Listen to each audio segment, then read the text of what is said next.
saúde para o menino, hein? Obrigado. Presidente, bom dia. Quero lhe agradecer por ter aceitado essa entrevista. Eu, quando solicitava, dizia para o Crispiniano o seguinte: estou solicitando, mas eu prefiro que o Lula saia para fazer aqui fora, né? Então, que o senhor saiba que não só eu, mas muita gente também está torcendo para que esse seu caso se resolva o mais rápido possível. E eu coloquei no meu Twitter, que ia estar aqui, no meu pessoal, não no da Fórum. Foram 825 mensagens com perguntas. Então, o senhor imagina, eu estou aqui carregado de perguntas, eu não vou citar as pessoas, porque muitas perguntas repetiam, mas eu também sou portador, então, de uma série de pessoas que gostariam de estar aqui no meu lugar, incluindo os blogueiros que o senhor citou, né, que participaram do encontro de blogueiros e que o senhor teve presente em 2 ou 3 deles, agora já nem sei dizer. Presidente, para começar, eu queria fazer a seguinte pergunta. Segundo o artigo 288 do Código Penal Brasileiro, organização criminosa, formação de quadrilha, é a associação de mais de 3 pessoas para o fim de cometer crimes. Com os vazamentos do Intercept, se confirma que houve essa associação entre agentes do Estado, com o fim claro, entre outras coisas, de condená-lo. O senhor se considera vítima dessa quadrilha? O senhor considera que o Moro e o Dallagnol são chefes de quadrilha? Considero.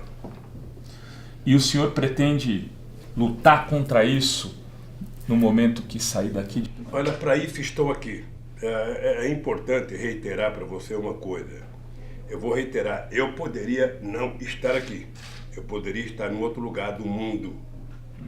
Resolvi vir para cá porque eu preciso provar de que o Moro é mentiroso, teve um comportamento canalha enquanto juiz, de que o Dallagnol é chefe de uma quadrilha, de um grupo de procuradores, e não estou falando agora porque o Intercept está dizendo, é só você pegar na minha defesa que você vai perceber que nas minhas defesas a gente já está falando tudo isso. Você vai lembrar que no primeiro depoimento que eu fiz para o Moro, eu disse ao Moro, olhando na cara dele, porque ele não permite que a cara dele apareça, é só a cara da gente que aparece, a dele está escondidinha, porque ele não tem coragem de olhar no olho. Eu disse para ele, olha, você está condenado a me condenar, porque a mentira contada foi tão longe que não tem como voltar atrás. Eles construíram, sabe, junto com os meios de comunicação.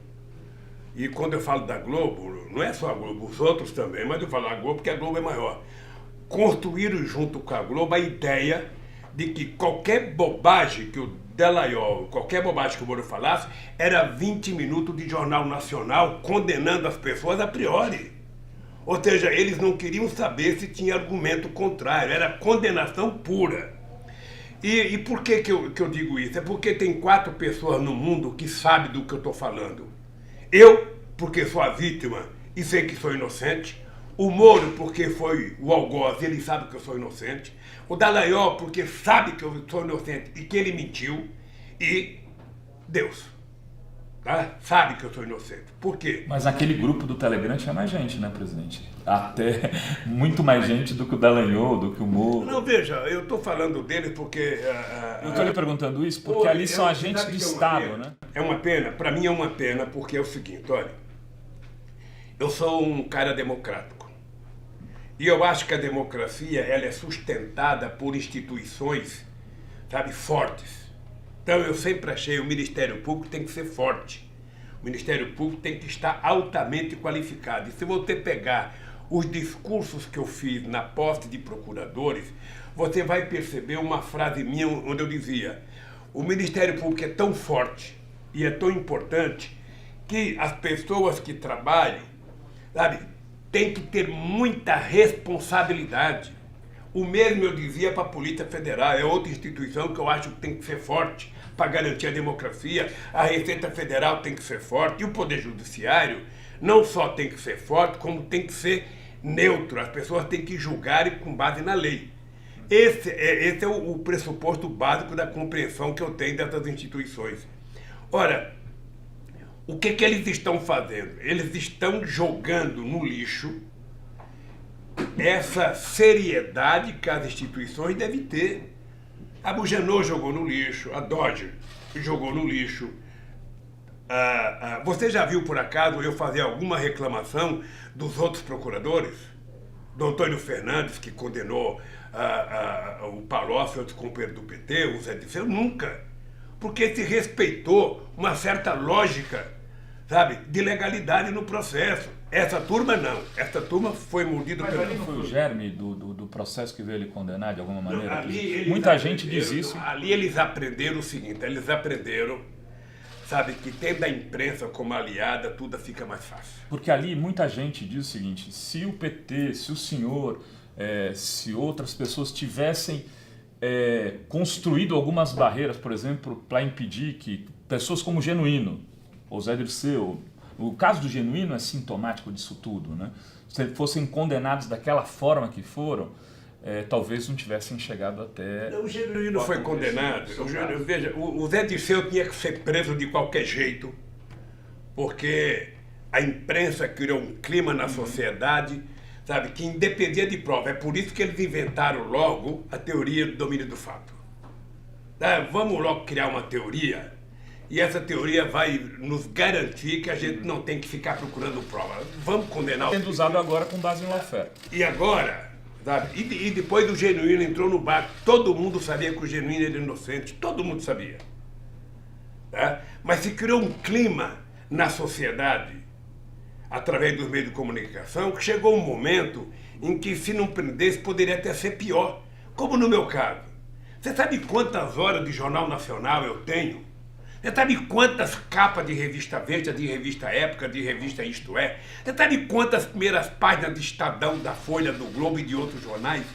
Você sabe quantas horas no Bom Dia, no Boa Tarde, no Boa Noite, no Chá das 5 tem contra mim? Ou seja, na verdade eles só não conseguiram, sabe, o massacre final, o enterro final, porque o PT é um partido organizado, porque o PT tem muita força, porque a CUT tem muita força, porque o Sem Terra tem muita força, porque o movimento social tem muita força, e essa gente acredita na minha inocência e sabe que eu sou inocente.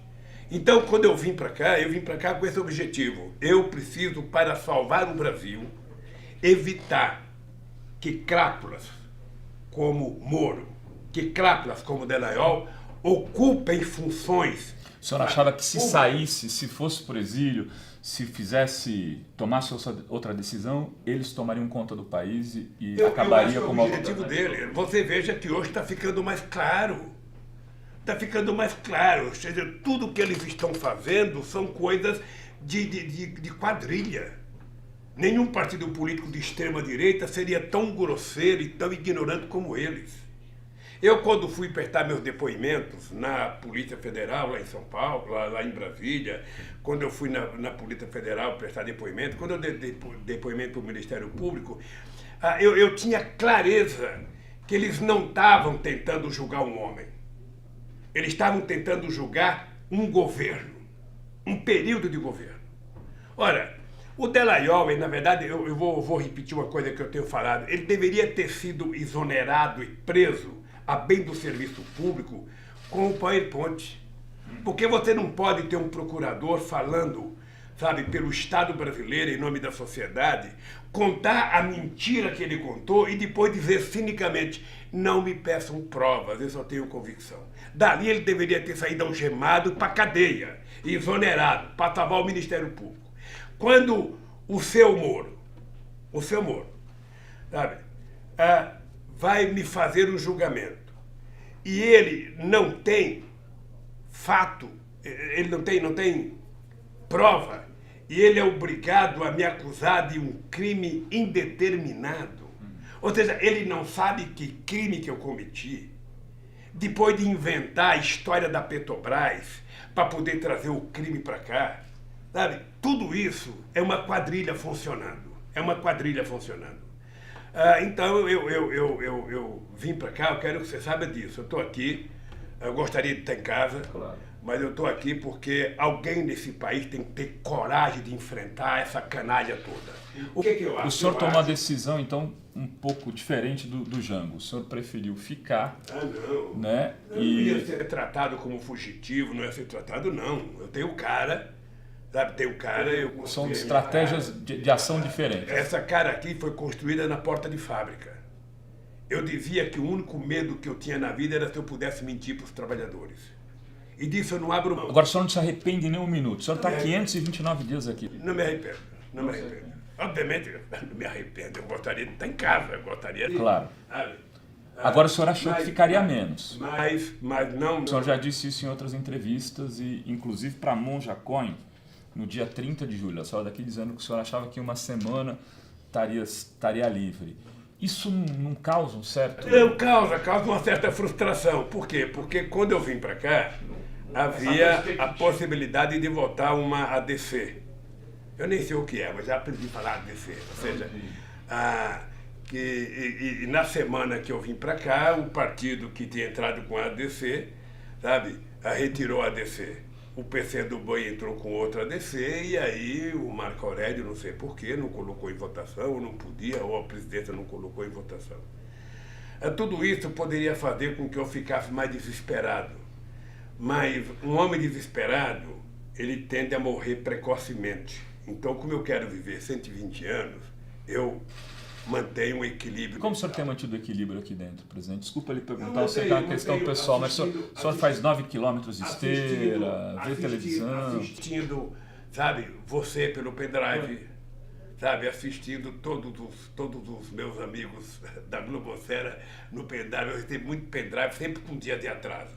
Sempre com um dia de atraso. O dia mais triste é sábado e domingo, que eu não recebo.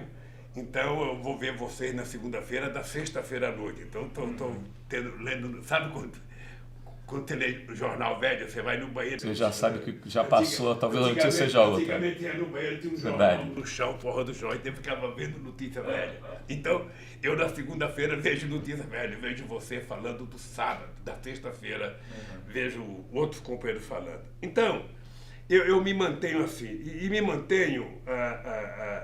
O que me fortalece, na verdade, é saber o seguinte: esse país não pode ser destruído, essa gente não pode destruir o país. Por isso que eu coloquei a questão da soberania nacional como o principal mote da chamada esquerda brasileira, dos setores sociais. Você deixar destruir a Petrobras, a Eletrobras, o BNDES, o Banco do Brasil, a Caixa Econômica Federal, foram essas empresas que suportaram o Brasil e que cresceu, porque a Petrobras não é uma simples empresa de petróleo. A Petrobras é uma empresa, sabe, que investe mais em tecnologia, em pesquisa nesse país. A Petrobras contrata milhares de pequenas... Eu tenho uma pergunta para o senhor do pessoal do Sindipetro, mas vou deixar para mais tarde. Podemos fazer uma outra pergunta antes disso, da Petrobras? Pode. Deixa eu lhe perguntar, o senhor é candidato a presidente da República em 2022? Olha, eu diria para você que eu espero que tenha outros candidatos. Eu já vou estar com 74, mais 3 anos, 77 anos. Se bem vai viver até os 120. Se bem que eu acho que eu vou estar novo, vou estar conservado, mas eu espero que nesse período a gente crie, sabe, novos companheiros. Nós temos vários companheiros, o PT tem 5 governadores, o PCdoB tem 1, o PSB tem governadores. Essa gente toda pode se cacifar. Você tá com... O senhor não falou o nome do Ciro. Eu vou falar agora. O Ciro Gomes está por aí tentando encontrar, sabe... O que o senhor está achando dele tentando encontrar? Eu acho que o Ciro Gomes é engraçado, porque eu adquiri um profundo respeito pelo Ciro Gomes no tempo que ele trabalhou comigo. Ele foi uma pessoa que me ajudou, que participava do núcleo junto com a Dilma, com o Márcio Tomás Bastos, na época do Mensalão. Eu tenho profundo respeito. Agora, politicamente, ele é meio confuso. Primeiro porque ele não... O Ciro já trocou, acho que 8 ou 9 partidos. Ou seja, eu lembro que em 2010 ele queria ser candidato a presidente. Eu e Eduardo Campos fizemos uma reunião. Para ele ser governador em São Paulo. Não, e decidimos para ele vir para São Paulo para ser governador. Ele aceitou se filiar em São Paulo, mas desceu no aeroporto, foi esculhambar o PT ou a Luiza Mercadante. Então, não dá. Não dá. Veja... O senhor fica magoado quando lê as declarações dele? Eu fico chateado. É como se uma pessoa amiga estivesse falando mal de mim. Sabe? Agora, também não posso pedir para ele falar bem.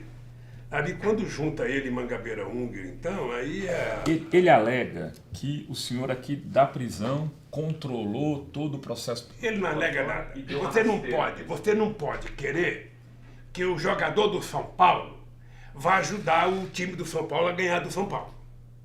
Você não quer que o Gabigol do Flamengo vá marcar gol contra o Flamengo porque está jogando com o meu Vasco da Gama. Não, não é assim.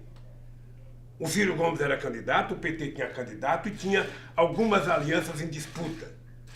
O PT não podia falar, olha gente, nós não queremos vocês, vai todo mundo não sei quanto. O PT foi procurar fazer as alianças e fez as alianças. Não sei se o senhor não deve ter visto, mas ontem mesmo Haddad voltou a contar essa história de que a partir de uma conversa com o senhor foi conversar com o Ciro e convidou ele para ser vice-presidente na sua chapa. E o Haddad já me falou que disse nessa mesma reunião ao Ciro que se porventura, por alguma, o senhor não pudesse ser candidato, ele aceitaria ser vice na chapa do Ciro. Como é que foi essa história?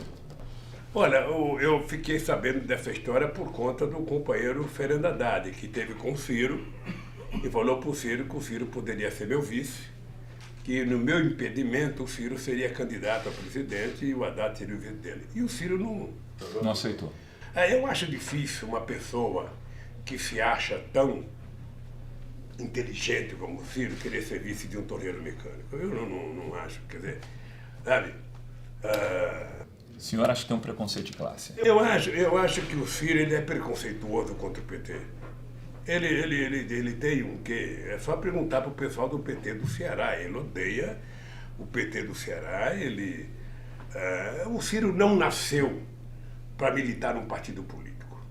O Ciro nasceu para ser dono de alguma coisa. Ele manda, ele desmanda, ele faz, ele desfaz. Ou seja, isso não cabe dentro do PT.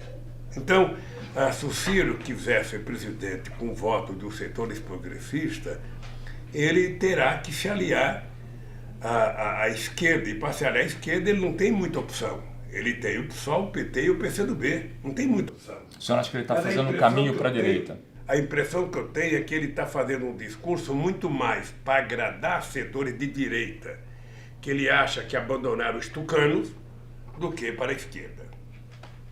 De qualquer forma, é uma pena, porque eu gostaria que o Ciro fosse diferente, eu gostaria que... O senhor convidou ele para bater um papo aqui? Não, eu não convido ninguém para vir aqui. Tá. As pessoas que pedem para vir. Um preso político ficar convidando pessoas para vir aqui. Se alguém quiser vir, sabe, entre em contato e vem me visitar, mas eu não convidarei. Agora, acho que é uma pena.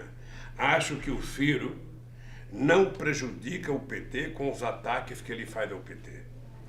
Ele acha que quando o Estadão gosta da matéria dele, tá bem, tá mal, Ciro. Se o Estadão gostou é porque você falou merda.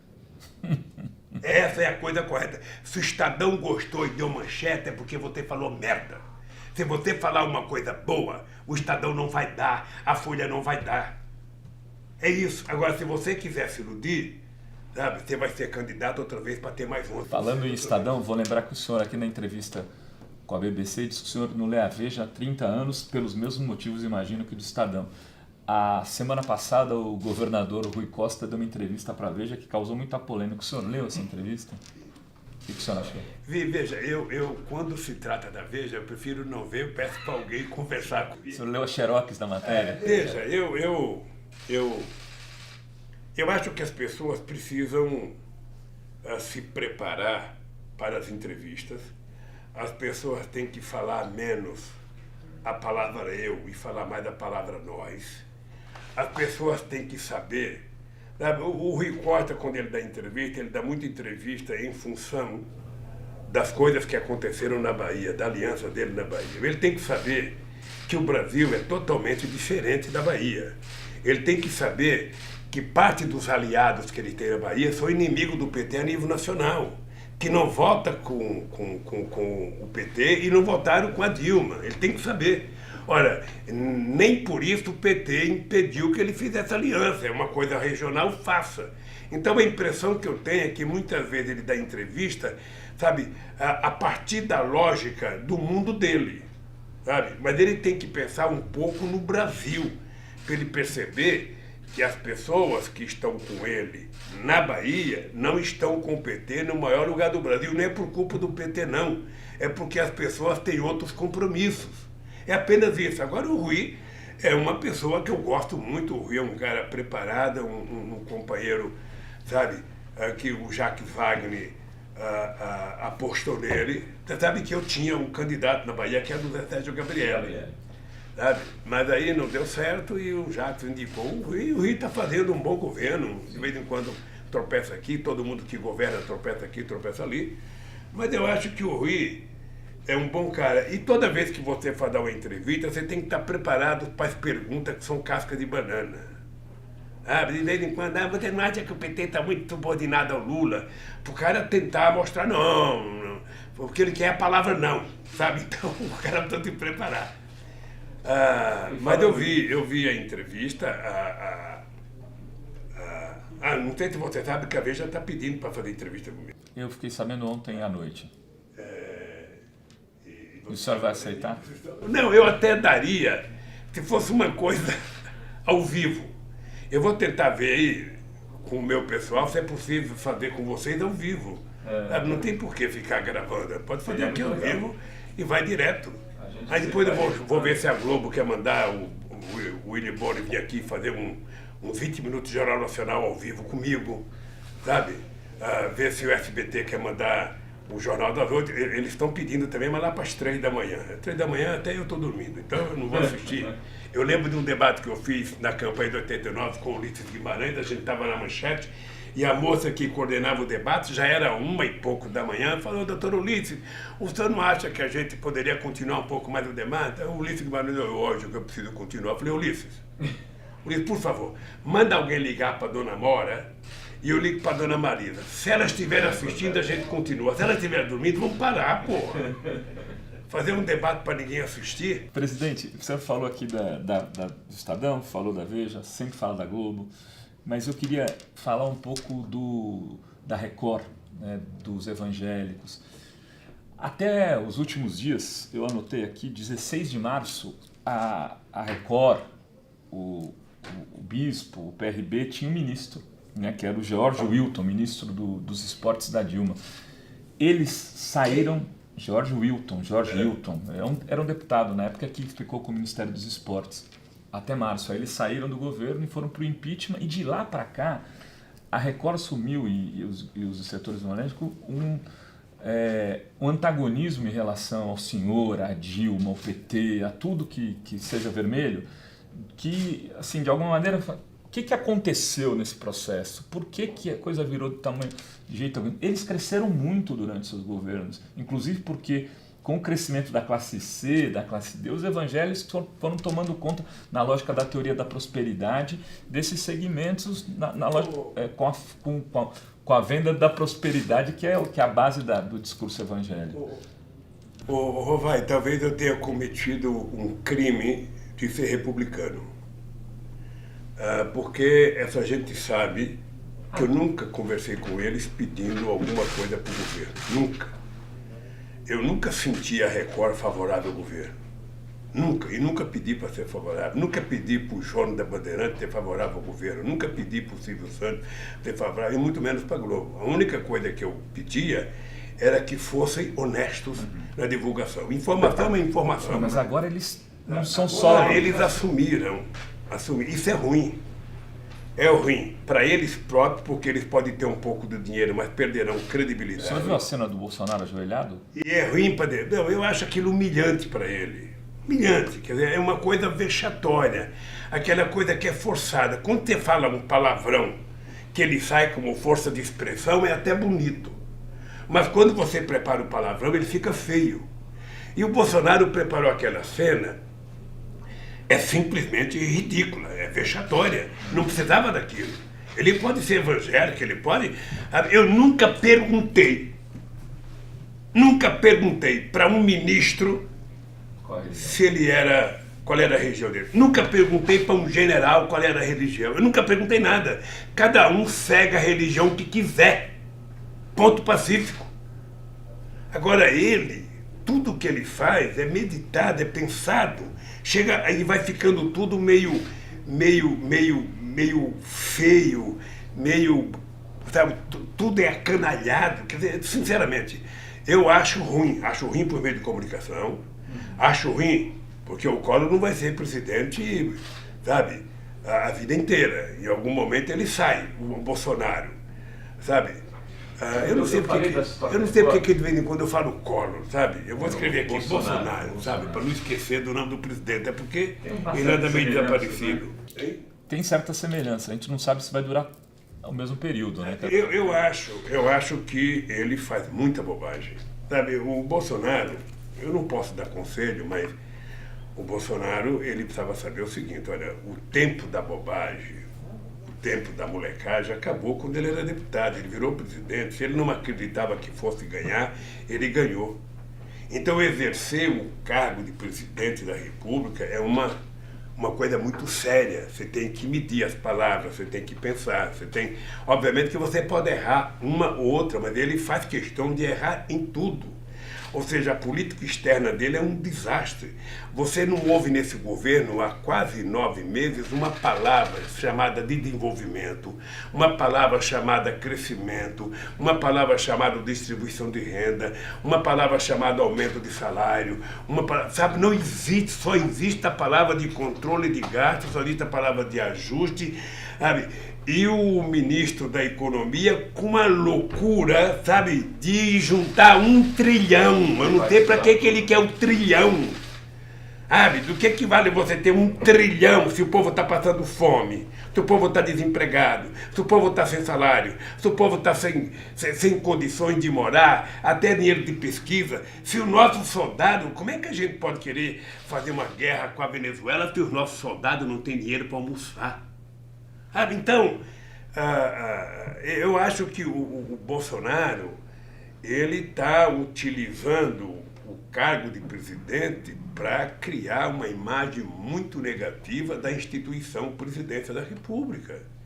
O fato de uma parte da sociedade ter votado nele porque negou a política, porque você está lembrado que eu dizia antes, toda vez que a sociedade de um país nega a política, o que ela ganha é pior. O senhor acha que a antipolítica foi o fator decisivo e não o antipetismo? Eu acho. Porque assim tem essa coisa, o antipetismo. Mas o Alckmin teve 4,7% dos votos. Essa é outra bobagem do antipetismo. O antipetismo é o mesmo do antiflamenguismo. Ele existe, evidente, mas a antipolítica talvez tenha sido maior. Existe o anti-tudo. Não tem na história da humanidade, com exceção do Partido Comunista Chinês e o cubano, alguém que seja unanimidade, 100%. Veja, não tem. Vamos pegar o meu exemplo. Eu, quando deixei a presidência da República, em dezembro de 2010, eu tinha 87% de bom e ótimo, 10% de regular e 3% de ruim péssimo, que era no comitê dos tucanos. Tá? Mas ninguém consegue chegar a 100%. Então não existe esse antipetismo. Existe o antipetismo como existe o antitudo, o anticorintianismo, o antipalmeirismo, o antissantista, sabe? O que acontece é que um partido ele tem uma quantidade de votos. Eu pego sempre o PT italiano como exemplo da década de 80 e 90, que era o maior partido comunista do Ocidente, em que ele tinha entre 30% e 36% de votos. Ou seja, ele nunca chegava ao poder, sempre perdia para a aliança feita pelo Partido Democrata Cristão. Ora, eu descobri que o PT não chegaria à presidência com 30% em 2002. É por isso que eu fui procurar o meu querido e saudoso companheiro Zé Alencar. É porque quando eu vi o Zé Alencar fazer o discurso de 50 anos da vida empresarial dele, eu falei, puxa vida, encontrei o meu vice. Sabe, um empresário porreta falando o discurso que o povo entende. Aí fui lá convencer o Zé Alencar a vir para a candidatura. Fui convencer ele a entrar no PR, porque ele não podia vir para o PT. Ou seja, e aí nós construímos 20% que faltava para eu ganhar as eleições. Então, o PT vai disputar as eleições, eles têm 30%. Mas o PT só tem 30%, eu quero saber quem tem mais. Eu quero saber qual é o mundo, sabe, que algum partido começa umas eleições com 30%. Sabe? O Haddad perdeu as eleições, Mas na lógica da direita brasileira, o Haddad ter 45% dos votos é muito voto nesse país. É muito voto. Ou seja, com a política de destruição do PT, com a política, sabe, a manipulação da Lava Jato, a manipulação do Moro, os fake news, as mentiras contadas, ou seja, você imagina uma coisa, um candidato que não participa de um debate se recolhe e na época do debate mostra ele, coitadinho, tomou uma facada, não pode ir em debate, ficava passando mensagem na tentativa de fazer dele um beato, um santo. Então, o PT é a força política mais organizada e mais forte desse país. E por isso o PT tem adversários. Você vai no Rio de Janeiro, sabe? O Flamengo tem a maior torcida, mas tem inimigo pra caramba. Você vai aqui no... Agora, presidente, dentro do campo progressista, tem muita gente que fala, o PT só quer sempre ele ter o protagonismo principal. O senhor acha que que foi feito na Argentina, com a Kirchner, se recolhendo, saindo de vice do Alberto Fernandes, que eles chamaram de fórmula, pode ser algo interessante para movimentos próximos na eleição de 2020 e até 2022, do ponto de vista do PT? É importante lembrar, eu já vi alguém citar o exemplo da Cristina. É importante citar que a Cristina e o Fernando são do mesmo partido político. Que eles montaram agora, né, presidente? É importante lembrar. Porque eles saíram do PJ. É importante lembrar que ele foi secretário, sabe, do Kirchner. Mas ele foi adversário dela na última eleição. E é importante, ele e outras pessoas que hoje estão juntos. Ou seja, política é o momento. Agora, veja, a Cristina, ela está numa situação eleitoral, processual complicada. O desejo do Poder Judiciário da Argentina já era ter prendido ela se ela não fosse senadora. Ela tem um problema muito sério com a filha dela que está fazendo um tratamento em Cuba, e a Cristina percebeu que poderia, ela sendo candidata, ela ter mais problema do que outro. Não é o caso do Brasil. Você tem um candidato que vai com 30% de voto e outro que está com 11% e você desiste. Eu lembro do Brizola.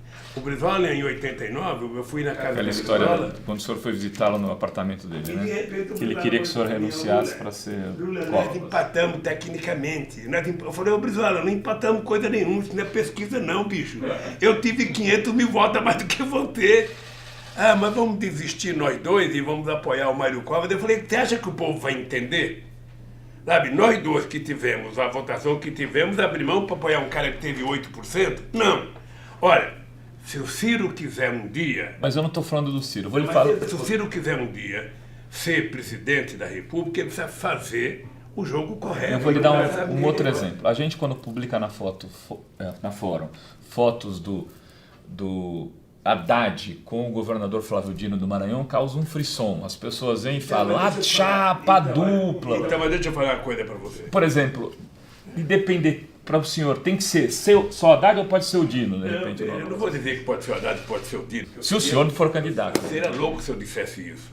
Né? Até porque tem muita gente pretendendo, ainda falta 3 anos para essa coisa acontecer. Eu sou da tese que eu não vejo nenhum problema o PT apoiar alguém que não seja do PT. Não vejo, isso faz parte do jogo político. E o PT tem várias experiências em vários estados. Eu não vejo. O que é preciso é que a pessoa que quer e precisa da aliança com o PT precisa ajudar a construir essa aliança. Porque se a pessoa que quer construir a aliança achincalha o PT a todo momento, essa pessoa não vai conseguir convencer o PT, mesmo que a direção do PT queira. Porque o PT, diferentemente do que fala do PT, o PT é o único partido do planeta Terra que a nomenclatura não quer dizer nada. Alguém chegar e falar, não, eu sou... Você sabe com quem você está falando? Está falando com a presidenta do PT, está falando com o secretário, com o deputado. Isso para a base do PT vale tanto quanto uma titica. A pessoa é, no PT, respeitada pelo que faz, pelo que trabalha. Então, eu não vejo nenhum problema do PT fazer uma aliança política. Não vejo nenhum problema do PT não ter candidatura própria. Eu mesmo... em junho de 2011, estava em Bogotá, junto com o meu amigo Eduardo Campos, junto com a esposa dela, Renata, quando eu fiz uma reunião com o Renato e disse ao companheiro Eduardo Campos que, olha, eu acho que você deveria começar a se preparar para você ser candidato a vice da Dilma em 2014 e ser o candidato a presidente em 2018. Tá? Essas foram as minhas palavras. Hein? E por quê? Porque não aconteceu, porque ao longo do período foi crescendo a animosidade entre ele e a Dilma. Eu lembro que eu fui convidado para uma reunião no Rio de Janeiro, estava presente o companheiro Jacques Wagner, estava presente o Sérgio Cabral, estava presente o Eduardo Campos, quando, em determinado momento, começou a se falar, sabe, da Dilma de um jeito estranho. Isso, ela só tinha 2 anos de governo. Eu falei, gente, ó, eu não vim aqui, eu ainda estava com câncer muito ruim. Eu disse assim, eu não vim aqui para ouvir alguém fazer crítica a Dilma. É o seguinte, se vocês têm algum problema com a Dilma, vocês peçam uma reunião com ela e digam o que vocês pensam dela, porque, pelo que eu sei, ela gosta de todo mundo. Ela gosta do Eduardo Campos, ela gosta muito do Wagner, ela gosta do Sérgio Cabral. Então, conversa. Não, vamos fazer um almoço para falar mal da Dilma. Aí paramos de conversar, mas ali eu senti que o Eduardo Campos já tinha um problema de animosidade com a companheira Dilma, que foi até o final do mandato. Sim. Presidente... Dizem que a Dilma tinha ciúmes dele, porque ele era muito ligado a mim, muito ligado. Mas eu gostava... Teve essa relação de ciúmes da Dilma, no dado momento ali, com coisas do senhor? O senhor notava isso? Não. Já que o senhor tocou no assunto, eu nem ia perguntar. Eu sei que existe, ninguém precisa me falar. Ninguém chega Não, mas saía muita fofoca disso. Ninguém chega a 73 anos fazendo política há 50 anos se não tiver um mínimo de compreensão. As pessoas têm ciúmes, as pessoas querem preservar o que são. As pessoas querem ter espaço, as pessoas querem ser levadas em conta, as pessoas querem sair na foto, tem todo esse tipo de coisa. Para você conseguir superar tudo isso, leva muito tempo. Você veja uma coisa, eu fui 13 anos, eu fui presidente do PT durante 10 ou 12 anos. Eu não disputei a presidência do PT nenhuma vez, porque todas as vezes que eu fui presidente, eu fui indicado pelos companheiros por unanimidade. Não tinha disputa no cargo de presidente, tinha disputa nos outros cargos. Quando o senhor foi candidato a presidente, teve disputa, né? Com o Suplicy. Teve uma disputa que eu não participei. Não sei se você lembra, eu não participei, eu não me inscrevi. Eu falei, se o Suplicy quiser ser candidato, ele tem o direito de ser. O PT fez uma campanha para ele foi fazer debate em vários lugares, eu não fui nenhum. Aí o PT me inscreveu eu não me inscrevi, o PT que me inscreveu. Presidente, deixa eu falar de um assunto que está acabando a entrevista, mas essa semana... Você pode perguntar. Não, é que eu sei que o senhor não responderá tudo, o problema nosso aqui é tempo mesmo. O Temer, né, confirmou no Roda Viva aquele telefonema que vazou ali, que foi grampeado e que só veio a público agora, e diferentemente daquele outro telefonema da Dilma para o senhor. Ele confirmou que, de fato, o senhor ligou e confirmou que teve uma reunião com o senhor. Aí eu lhe pergunto, não está na hora de revelar um pouco mais os bastidores? Teve um telefonema, não foi uma reunião. Ele falou em reunião, acho que. Teve um telefonema em que ele, na entrevista, ele fala, que isso é a prova de que eu não defendi o golpe. Então ele reconhece primeiro que foi golpe. Deixa eu lhe falar uma coisa, porque é importante dizer. O senhor falou com o Eduardo Cunha também na ocasião? Eu cheguei a falar com o Eduardo Cunha para evitar de colocar o impeachment, não naquela semana. Naquela semana. Para evitar de colocar. O senhor tentou falar com o bispo de Macedo, me recordo? Não. Não tentou? Não. Deixa eu lhe falar uma coisa. Eu nunca achei boa a ideia de eu ser ministro. Por uma razão. Na minha cabeça, o Palácio do Planalto não cabe 2 presidentes. Não cabe. E se eu fosse ministro junto com a Dilma, ia ser um problema para a Dilma. Eu até brinquei com ela. Dilma, você já imaginou você me dando uma bronca? Porque tem que imaginar, ela teria que me tratar como outro ministro qualquer. Você imagina se eu vou aceitar ou não essa bronca? Porque, sabe, o palácio é pequeno para 2 presidentes. E eu não queria. Eu não queria, relutei. E aí houve uma reunião onde ela praticamente lhe implorou para que... Não, ela não. Ela queria, ela dizia que precisava, tal, mas a reunião estava ela, eu, Jacques Wagner e o companheiro Ricardo Berzoini. O que me motivou a aceitar foi que num determinado momento, já lá para 4 horas da manhã, eu não sei se o Wagner ou o Berzoini disse o seguinte: pô, quer dizer que você, sabe, tá numa boa, tá num bem bom, tá vendo a companheira afundar e você não quer entrar no barco, né? Foi isso que me motivou a falar: tudo bem, eu aceito, desde que a gente faça uma reunião amanhã com o Nelson Barbosa e eu vou discutir com ele, porque com essa política econômica não dá. Aí tive uma conversa com o Nelson Barbosa, eu disse que ia para São Paulo e que só voltava na terça-feira para tomar posse. Quando aconteceu, quando ela telefonou, eu estava no aeroporto, assistindo a entrevista daquele canalha do Delcídio para Globo News, em que é a entrevista mais preparada, mais azeitada do mundo para ele culpar o PT, sabe? Então, quando ela telefonou, o que acontece, na verdade... Aquele telefonema também... o senhor já sabia pelo Rui Falcão daquele documento, na verdade? Daquele documento que estaria ali, que se porventura precisasse. Qual documento? Que o tal do Messias ia levar. Era o documento para assinar. Isso. Embora eu só fosse tomar posse na terça-feira, era para deixar o documento. Sabe, o que acontece... Você acha que houve uma armação nisso tudo ali? Eu acho, deixa eu falar uma coisa, eu não sei qual foi o partido que entrou com o processo, acho que foi o PPS, não sei, que entrou com o processo para impedir. Obviamente que no momento em que eu aceitei, quase que a unanimidade da imprensa começou a trabalhar a ideia que eu estava aceitando para tentar pegar fora. Eu jamais defendi a ideia do fórum privilegiado. E jamais eu tenho tanta consciência da minha inocência que a única coisa que eu quero é poder provar, sabe, a minha inocência, que já provei e que eles provam a minha culpa. Por isso é que eu espero que a Suprema Corte tenha na mão a responsabilidade de colocar o Brasil nos eixos. Nós vivemos um período em que um juiz de primeira instância, sabe, deitou e rolou em cima desse país. Ele podia mais que Deus. Se Deus pedisse para vir aqui, ele ia dizer não. Tá? Nós tivemos um momento em que o Ministério Público da Lava Jato ameaçava o Procurador-Geral da República, ameaçava o Presidente da República, ameaçava o Senado, ameaçava a Câmara dos Deputados, ameaçava a Suprema Corte, ameaçava o Superior Tribunal de Justiça. Ai de quem não concordasse com o seu Dallagnol e com o seu Moro.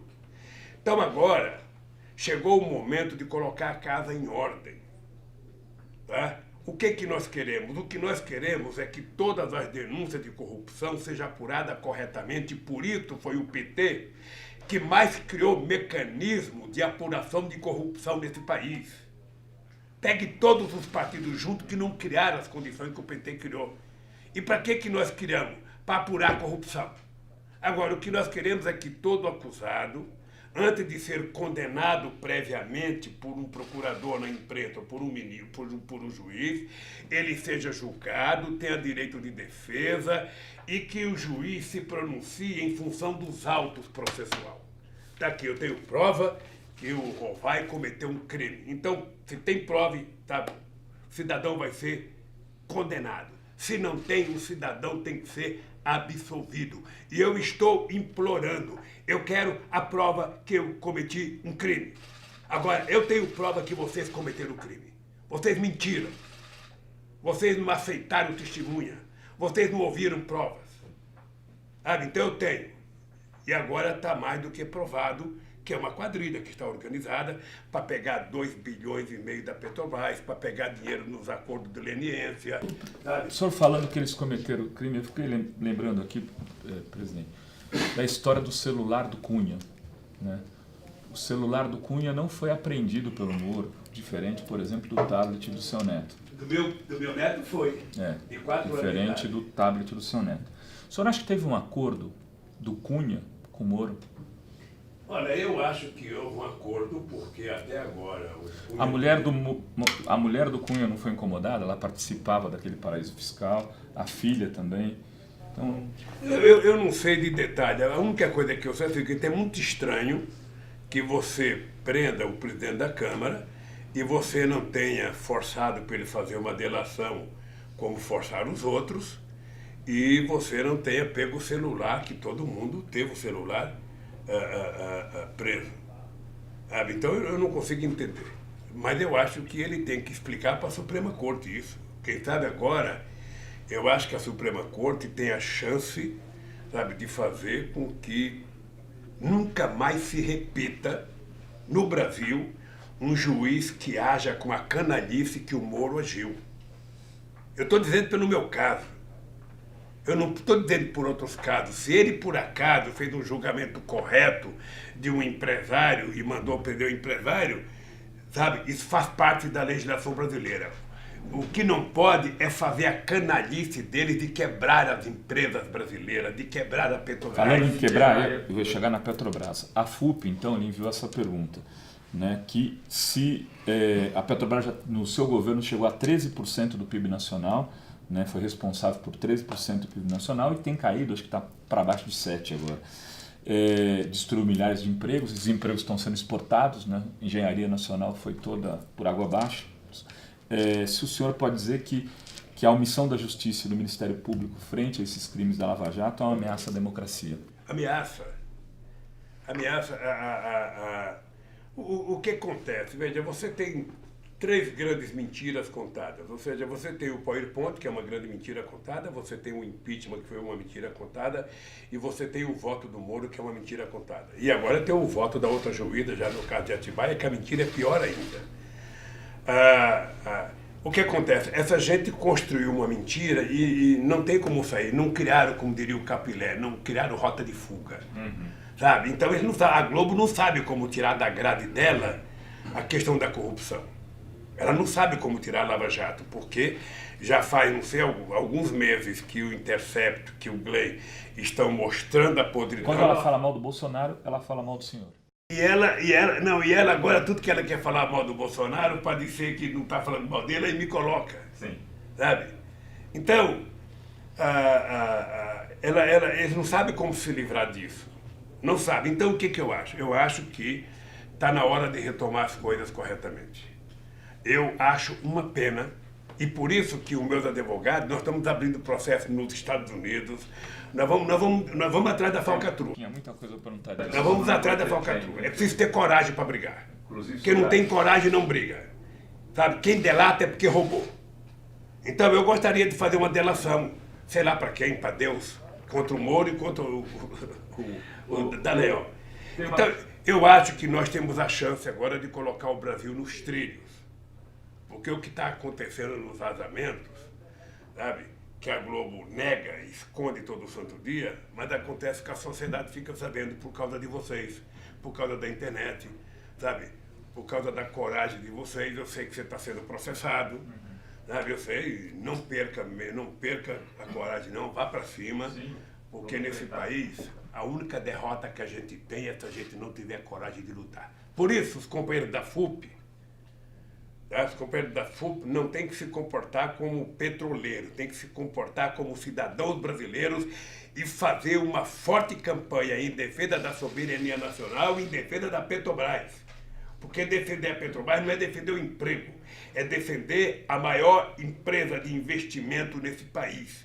Uma empresa que chegou a ter 13% do PIB, mas uma empresa que foi transformada por mim na Bolsa de Valores de São Paulo, na segunda empresa de petróleo do mundo, e era a empresa que saiu de investimento de 3 bilhões de dólares por ano para 30 bilhões de dólares por ano. O Estrela esteve me visitando aqui. O Estrela falou: presidente, o senhor tem que assumir que foi o senhor que descobriu o pré-sal, não fui eu, não foi os petroleiros. Mas então diga você, não vou eu dizer que fui eu. E ele diz isso por quê? Por causa do investimento. Somente o investimento em pesquisa que nós fizemos é que permitiu a Petrobras descobrir a maior reserva de petróleo do século XXI, que poderia dar a esse país o status de grande potência e que está transformando esse país, sabe, naquela coisa maluca de vítima da vaca holandesa. Presidente, eu tenho só mais uma pergunta para fazer, porque já esgotou o nosso tempo. Mas se você fizer duas, ele não vai te prender. Eu vou juntar duas numa. Eu vou fazer a pergunta do Jean, dizendo que o Jean está exilado. E eu pedi então para ele que ele enviasse uma pergunta que eu iria fazer. Ele pergunta o seguinte: o que o senhor tem a dizer dos setores de esquerda que insistem em menosprezar as misérias produzidas pelo racismo, homofobia e pelo machismo? E se a esquerda do século XXI não teria que abordar mais essas pautas? E aí eu tenho uma questão para ele fazer, porque o senhor falou do governo Bolsonaro e de tudo. Tem o movimento de direito já lá na PUC, que o pessoal tem, que foi lançado na PUC, pensado em articular frentes mais amplas para o centro, com o PSDB. O que o senhor também acha disso? Primeiro, se você puder dar uma mensagem para o Jean Willis, diga que ele tem toda a minha solidariedade, que eu tenho um profundo respeito por ele e que eu acho que o Brasil precisava de mais pessoas com a coragem dele. Eu acho que nem sempre a esquerda é avançada para defender determinados temas. Muitas vezes as pessoas preferem ficar no seu conforto, sabe, de estar bem com todo mundo. E eu acho que nós temos que lutar para garantir que liberdade seja liberdade de verdade, não tem meia liberdade. A pessoa nesse país tem que ser o que é, assumir e tem que ser respeitada. Tá? Por isso, do meu carinho, do meu respeito pelo Jean Willis. Com relação à frente ampla, que eu vejo falar muito, eu já vi você comentar, sabe, nas suas salas, já vi outros companheiros comentarem em outros blogs. Deixa eu dizer, e é engraçado porque eu vi uma tentativa de culpar o PT. Não, porque o PT não dá a mão para ninguém, porque o PT não foi no fórum, porque o PT... A pergunta que eu faço é o seguinte: em política vale muita coisa, mas não vale nem canalice, nem hipocrisia. O que o PT teria que fazer numa frente? Eu vou lhe dizer uma coisa que eu nunca contei para ninguém aqui. A Gleice esteve comigo antes do encontro. E eu sugeri para a Gleice: você deve ir, leva a Luiz Mercadante, leva o Haddad, convida o Boulos para ir e leva a Dilma. Entre naquele plenário com a Dilma para perguntar para aquelas pessoas que estão lá se a briga por direitos pressupõe discutir o impeachment da Dilma. Porque não dá para você ficar achando que é o PT que não quer participar democraticamente contra a frente. A gente tem que perguntar se o cara enforcou a minha mulher, se o cara esquartejou, se o cara salgou e no dia seguinte o cara me chama para uma conversa para dizer: olha, esquece tudo, aqui não tem nada, foi passado, vamos tocar a vida. Não. Não. O PT não vai aceitar isso. Não dá para você construir uma frente ampla para defender direitos com quem tirou os direitos, com quem fez o impeachment, com quem tem medo. Eu nunca pedi, e o PT nunca vai pedir para participar do encontro só se defender o Lula livre. Tem coisa mais importante nesse país, sobretudo para os pobres. Tem coisa mais importante que é o emprego, que é a educação, que é o feijão, o arroz, o leite, o café, a manteiga, para as pessoas mais pobres. Não é o Lula livre que é a coisa principal. Mas as pessoas não podem abdicar de um petista gritar Lula livre. As pessoas não podem. Isso não pode ser uma afronta. Sabe? Então, eu acho que o PT não tinha que participar mesmo. Sabe? Assim, teoricamente o PT não devia participar. Mas eu pedir para a Gleice que ela deveria ir para fazer uma afronta, para perguntar de que direito nós estamos falando. Com que direito aqui? Com Serra, que entregou a Petrobras para a Chevron, que quebrou a lei que quer quebrar a lei da partilha, que aprovou, que foi o autor da emenda 95. Com que direito para participar com Zé Aníbal? Tem uma coisa que é o seguinte: a Dilma deixou de estudar um tempo para ensinar o Zé Aníbal a aprender matemática para passar no vestibular. E depois aquele canalha deu o voto que deu contra ela, sabe, no impeachment. E a Dilma vai lá fazer o quê? O PT vai lá fazer o que, gente? Então vamos esquecer. Esse negócio da prisão do Lula não vale mais nada. O negócio do impeachment não vale mais nada. Esse negócio de Getúlio Vargas acabou. Era tudo, aquele direito de Getúlio Vargas era tudo muito ruim. Eu vi o Temer no Roda Viva dizer: não, quem está falando que nós tiramos direito é ignorante, porque no artigo 5º da Constituição está lá direito. Está o direito, mas tem que ser regulamentado. E quem regulamentava era a CLT. Sabe? O capítulo 5º da questão social na Constituição é tudo preceitos gerais que você precisa depois regulamentar. Todo mundo tem direito à casa, quem é que vai dar? Todo mundo tem direito à educação, quem é que vai dar? Todo mundo tem o direito de um monte de coisa, mas não tem. Então, o que o PT fez de errado? O PT tentou consagrar aquilo em direitos concretos. Por isso é que nós subsidiamos casa para as pessoas que ganham pouco, porque o cara que ganha R$1.000 não tem como pagar 400 de aluguel, ou ele come ou ele paga aluguel. Por isso é que nós garantimos de pobre para a universidade, sabe? Pobre para a universidade com bolsa. Olha, qual é o problema de investir em bolsa e financiar estudante? Da mesma forma que você financia o empresário, você financia o estudante. Veja quanto de trilhões os Estados Unidos têm de financiamento de bolsa. Agora, aqui no Brasil, eles tratam a educação como gasto e colocam um analfabeto para ser ministro da educação, não um analfabeto preparado como eu. Porque eu, sinceramente, não troco meu diploma primário pelo diploma universitário daquele cidadão. Porque, além de ser ignorante, ele é grosseiro. Ora, então, um país que não trata a educação com respeito, um país que acha que investir em universidade é gasto, investir em ensino universitário é prejuízo, que não pode investir em pesquisa, que não pode financiar a bolsa, que não pode... Onde que esse país vai ser? Veja se você conhece algum país do planeta Terra que cresceu e se desenvolveu sem antes investir numa coisa chamada educação. Então, eu sinceramente acho que o Brasil precisa lutar. Se você puder, digo o seguinte: olha, não há espaço para covardia. Não há espaço. Eu fico meio puto aqui dentro, porque quando eu vejo, sabe, aquele miliciano do Bolsonaro, o cara foi se esconder aonde? Eu pensei que o cara estava... Eu pensei que o cara estava escondido numa favela no Rio de Janeiro, onde eles acham que tem muito bandido. O cara estava escondido no Morumbi. No Morumbi. E ninguém foi atrás para saber quem é que alugou a casa para ele. Do lado do Passo de Bandeira. Na casa de quem que ele está? Ele paga aluguel? Sabe, não, se fosse um petista, já tinham prendido, feito coerção, tá torturado para saber.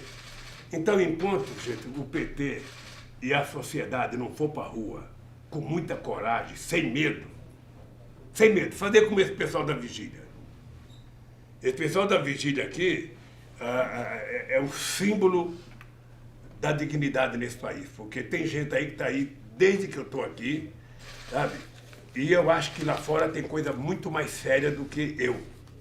Acho que defender os interesses do povo trabalhador, defender o direito de estudar, defender a soberania nacional, a nossa indústria, puta merda, é tudo que as Forças Armadas teriam que fazer isso. Ao invés daqueles generais ficar andando atrás do Bolsonaro, tentando agradar ele, deveriam estar se preparando para defender a soberania nacional, para defender as empresas, para defender a nossa biodiversidade, para defender a nossa Amazônia. Essa gente tem que saber que governar não é falar bobagem, governar é fazer. E se quer aprender, pegue tudo que nós fizemos nesse país. Peguem. Está tudo escrito. Eu sou o único presidente que, ao terminar o meu mandato, fui no cartório e registrei tudo que eu fiz nesse país. Que eu sabia que a imprensa ia mentir a respeito, tentar desqualificar. A Miriam Belchior organizou, mas o Gilberto Carvalho, está tudo em cartório registrado, cada coisa que eu fiz. Então, se querem fazer bem, leiam. Pega o que nós fizemos e façam. Tá? Por isso, querido, muito obrigado. É que agora eu penso que estou num palanque, eu vi o microfone aqui. Eu que lhe agradeço. Eu quero que você dê um grande beijo na sua esposa, um grande beijo no seu Luca. E que Deus estaria aqui. E eles lhe enviaram um beijo também, presidente. Quero agradecer aqui à Polícia Federal pelo tratamento, ao senhor, a todos da técnica que nos ajudaram aqui, ao Stucker também. Obrigado, presidente.